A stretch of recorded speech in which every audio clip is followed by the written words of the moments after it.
Paspas nga ni Saka ngadto sa kapin 15,000 ang kaso sa dengue dinhi sa Central Visayas sa buwan sa Agosto. Kini itandi sa 7,000 cases sa niaging buwan sa Hulyo.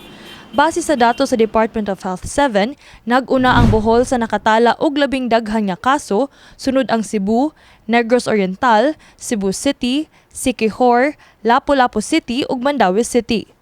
Apan saysay ni Dr. Daisy Villa, head sa Cebu City Health Department, nga dunay posibilidad nga mokunhod ang kaso sa dengue sa maabot nga mga buwan.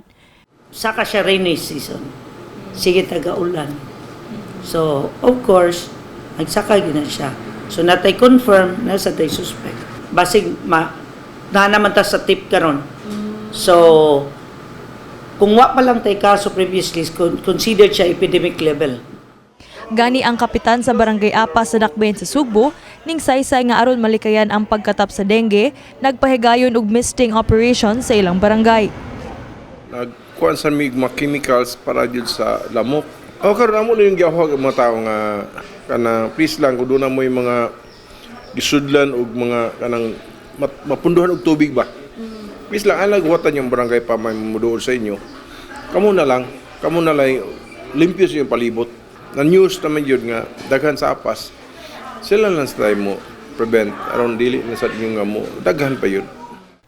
Sa laing bahin, duna pa'y tulong ngadto sa 5 ka pasyente dinhi sa Sugbo ang gikumpirmar nga gi-isolate og under monitoring human kini mipakita og mga simtomas sa MPOX o mas nailhan nga monkeypox.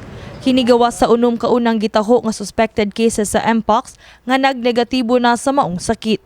So far, katong na mga lesions nga atong ginamonitor is kuan pa siya kanang i-isolate lang, so wala pag yun considered as wala pag yun tayo kaso. So zero pa ang kaso. Dugang ni Dr. Villa nga kasamtangan nga giandam sa kagamhanan ang Cebu City Quarantine Center sa North Reclamation Area aron pagahimuong isolation center. Awhag sab niya sa publiko nga daling mohangop sa labing duol nga health center kung mabantayan nga dunay mga simptomas sa MPOX sama sa hilanat, ubo, body pains ug mga burot-burot sa lawas.